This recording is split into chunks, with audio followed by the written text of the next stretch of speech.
कैसे हैं प्यारे साथियों, उम्मीद करता हूं कि अच्छे होंगे। आज मैं आपके सामने 2023 अंग्रेजी यानी इंग्लिश का बोर्ड पेपर लेकर आ गया हूं और मैं इसको सॉल्व करके आपके सामने दिखाऊंगा भी। यह पेपर 2023 का है और क्लास 10th का है, इंग्लिश का है। ठीक है, तो आइए बिना देरी करते हुए वीडियो को शुरू कर देते हैं। ठीक, तो ये ऊपर इंट्रोडक्शन लिखा है, इसके बारे में हमें कुछ नहीं जानना है, सीधे हम पेपर में आते हैं। तो देखिए पेपर में पहला सेक्शन जो पार्ट ए है, पार्ट ए में देखिए कुछ लिखा है कि read the following passage carefully and answer the questions that follow choosing the correct option. यानी इस पैराग्राफ को पढ़ना है और इसके रिलेटेड नीचे क्वेश्चन दिए हैं जो ऑप्शनल है, उसको उसके ऑप्शन को ट्री करना है, यानी ट्री करके OMR शीट में भरना है। ठीक है, तो इसको आप मैं थोड़ा ऐसे फिगर ला दे रहा हूँ पूरा कैमरे में। अगर आप चाहें तो इसे वीडियो को रोक कर पढ़ सकते हैं, या अगर पढ़ लिए हो तो कोई बात नहीं, आप सीधे हम क्वेश्चन पे आते हैं। ठीक है, तो आइए सीधे क्वेश्चन पे आते हैं। तो पहला क्वेश्चन है हमारा कि हूँ आज सुभाष चंद्र बोस, यानी सुभाष चंद्र बोस पूछ रहा है कि कौन थे। ठीक, तो इसमें देखो 4 ऑप्शन दिया है। पहला दिया है a great scientist, a great artist, a great leader, और डी है नॉन ऑफ दीज, इनमें से कोई नहीं। तो ऑप्शन आपको पता चल गया आपका कौन सा होगा, ए ग्रेट लीडर। ठीक है, तो यानी ऑप्शन सी। ठीक है, अब दूसरा इसी से रिलेटेड दिया है, दूसरा है कह रहा है कि give me blood and I will give you freedom whose statement is this. यानी ये जो स्लोगन यानी ये जो नारा दिया था वो नारा किसका है। तो पहला है आप ऑप्शन में चंद्रशेखर आज़ाद, और बी है सुभाष चंद्र बोस, और सी है महात्मा गांधी, और डी है शहीद भगत सिंह। तो आप ऑप्शन देख पढ़ जो हमने ऑप्शन बताया उसमें आप क्लियर कर लिए होंगे कौन होगा। तो कौन होंगे, सुभाष चंद्र बोस, यानी बी सही होगा। ठीक, इसके बाद तीसरा है Indian national army was organised by. ठीक है, तो यानी इंडियन नेशनल आर्मी की जो स्थापना था वो किसने किया था। तो ऑप्शन है आपका पहला पंडित जवाहरलाल नेहरू, बी है सरदार पटेल, और सी है सुभाष चंद्र बोस, और डी है जनरल केरिप्पा। ठीक है, तो पता चल गया होगा कौन होगा ऑप्शन सी, कौन, सुभाष चंद्र बोस। ठीक, ये 3 था। और अब आगे देखें, अगला है जो उसे 3 क्वेश्चन दिया था उस पैसे से संबंधित, उसको हमने बता दिया। अब आगे है चौथा है, वो पैसे से नहीं है, ये ग्रामर से है। चौथा आपका दिया है कि सी, फिर उसके बाद खाली स्थान दिया है, फिर लिखा है to the market with her cousins. ठीक, अब इसमें ऑप्शन 4 दिया है आपका, पहला है हैड गॉन, बी है वेंट, और सी है विल गो, और डी है ऑल आर करेक्ट। ठीक है, यानी ये जो खाली स्थान बचा है इसमें वर्ब भरना है। ठीक है, तो पहला हमारा ये हैड गॉन, तो हैड गॉन यहाँ भरेंगे, अब देख लेंगे कि सही है कि नहीं। अब फिर इसके बाद वेंट, ठीक, इसके बाद विल गो। ठीक, इसके बाद ये डी दिया है ऑल आर करेक्ट, यानी सभी। ठीक है, तो ये हमारा बी ऑप्शन सही होगा। ठीक, अब पांचवा है कि if a student want to know every new things he is. यदि कोई छात्र वांट टू नो यानी जानना चाहता है एवरी न्यू थिंग, प्रत्येक नई वस्तु को, ही इज़, तो वो क्या है। तो पहला ऑप्शन है इंटेलिजेंट, दूसरा है कॉजन्स, और तीसरा है केयरफुल, और चौथा है क्यूरियस। तो कौन सा ऑप्शन होगा, हाँ चौथा क्यूरियस, उत्सुक। उसके बाद आगे चलिए, question number 6 rearrange the following word clusters to make a meaningful sentence and choose the right arrangement. यानी ये कहने का से मतलब है कि ये जो आपको 4 ऑप्शन दिया है इसमें कौन सा ऐसा सेंटेंस है जो रीअरेंज में सही क्रम में लिखा गया है। ठीक है, तो पहला है देखें एल्डर्स वी ग्रेट। देखो पहले ये एडजेक्टिव शब्द है, ये पहले आ गया है, ये सब्जेक्ट के बाद आया है, मतलब तुरंत ठीक के पहले आया है। ठीक है, उसके बाद ग्रेट शुड। ठीक है, ये ग्रेट कभी भी शुड यानी हेल्पिंग वर्ब के पहले नहीं आता, यानी ये ऑप्शन गलत है। ठीक है, इसके बाद भी respect we should great have our for elders. ठीक है, तो ये भी ऑप्शन गलत है। रिस्पेक्ट देखिए शुरू में दे दिया, ये वर्ब है, कभी भी वर्ब जो मेन वर्ब होता है वो स्टार्ट केवल इंपरेटिव सेंटेंस में होता है, लेकिन इंपरेटिव सेंटेंस में ये सेंटेंस नहीं है। ठीक है, इसलिए ये भी सेंटेंस क्या है, गलत है। इसके बाद देखो C, our great elders for we have respected should, ठीक, ये भी सेंटेंस क्या है, गलत है, ठीक। D, we should have great respect for our elders, ठीक, ये ऑप्शन हमारा सही है, अतः इसके सामने हम सही का निशान लगा लेंगे, ठीक है। 7वां है which of the following word is miss spelled, यानी कह रहा है कि कौन सा ऐसा शब्द है जो गलत है। तो पहला रिसीव सही है, और दूसरा है डिसीव, ये भी सही है, और तीसरा है कॉन्सीव, ये भी सही है, और डी है, देखो लिखा है प्रिसीव।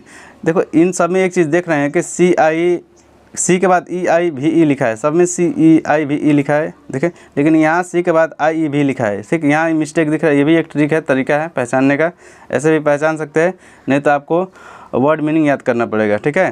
तो इसका डी ऑप्शन सही होगा, ये गलत है।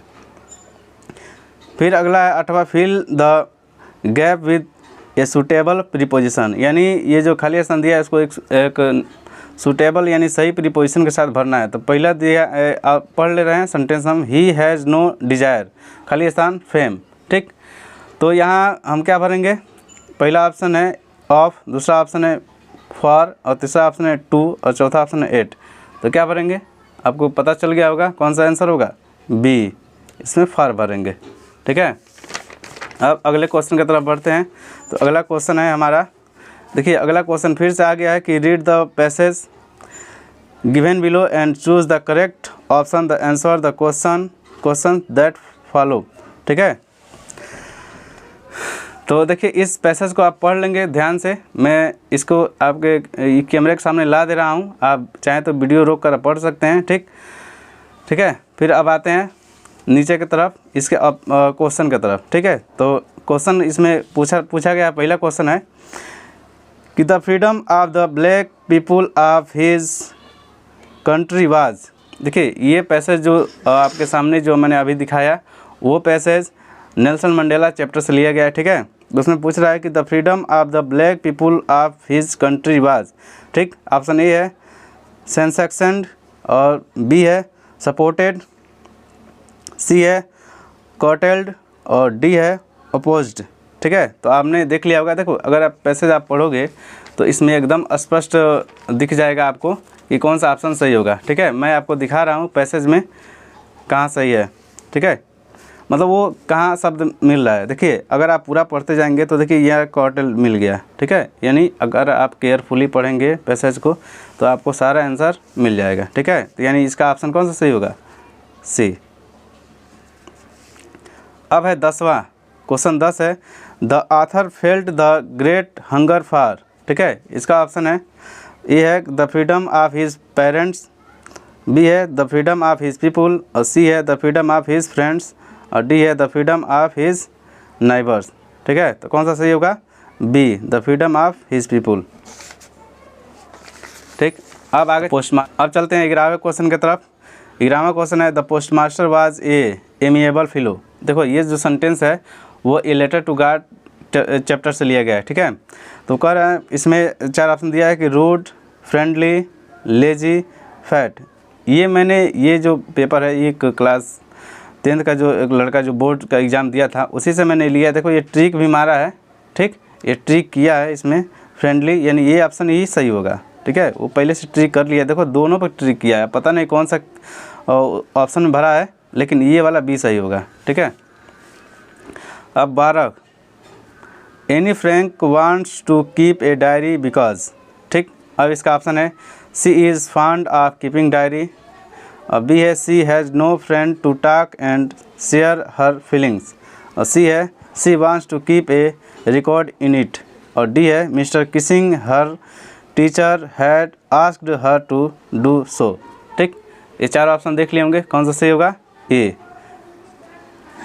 अब आते हैं 13 की तरफ, question number 13 the main crop of course is, पहला है ए राइस, बी है कॉफ़ी, सी है टी, और डी है स्पाइसेज, ठीक है। तो कौन सा सही होगा, बी, कॉफ़ी। अब क्वेश्चन नंबर देखिए, ये क्वेश्चन नंबर नहीं है, अब नोट्स ये क्वेश्चन नंबर 14-15 यानी 2 क्वेश्चन दिया गया है जो किसी अन्य पैसेज पे है। तो देखो कह रहा है कि रीड द गिवन एग्जैक्ट। अब आते हैं अगले क्वेश्चन की तरफ। इसमें 2 क्वेश्चन यानी 14-15 दिया है। जो ये पोएम दिया है इसी पे आधारित है। तो ये पोएम आप देख लें, the way A crow Shuk down on me the dust of snow from the hemlock tree. ठीक है, ये जो पोएम है ये डस्ट ऑफ स्नो से लिया गया है। ठीक है, इससे संबंधित पहला क्वेश्चन है, who was sitting in the tree, यानी पेड़ पर कौन बैठा था। तो पहला है ये ए कक्कू, बी है ए स्पैरो, और सी है ए पिजन, और ए है डी है ए क्रो। तो देखिए ये अब पोएम में ही दे दिया है ए क्रो। ठीक है, तो कौन सही होगा, डी ए क्रो। अब अगले क्वेश्चन की तरफ आते हैं। तो हमारा अगला क्वेश्चन है इसी से संबंधित है 15, where was the poet standing, यानी कवि कहाँ खड़ा था। तो पहला है A under a hemlock tree, under a banyan tree, under a peepal tree, और डी है अंडर ए नीम ट्री। तो कौन सा सही होगा, अभी हमने पोएम में ही देख लिया है कि किस पेड़ के नीचे था, तो हेमलॉक ट्री। ठीक है, तो ये ऑप्शन सही होगा, अंडर ए हेमलॉक ट्री। अब क्वेश्चन नंबर 16 देखें, कह रहा है कि at the clinic the doctor gave tricky. ठीक है, ये ट्रम्प ऑफ सर्जरी चैप्टर से क्वेश्चन लिया गया है। ठीक है, तो ऑप्शन ए है फ्रूट्स एंड वेजिटेबल्स, बी है चॉकलेट्स, और सी है नो फूड फॉर 2 days, और डी है इंजेक्शन एंड मेडिसिन्स। ठीक है, तो कौन सा ऑप्शन सही होगा, सी नो फूड फॉर 2 days। अब question number 17, who is the narrator of the story the thief story, यानी एक स्टोरी है द थीफ्स स्टोरी, उस स्टोरी के नरेटर यानी रचयिता कौन है।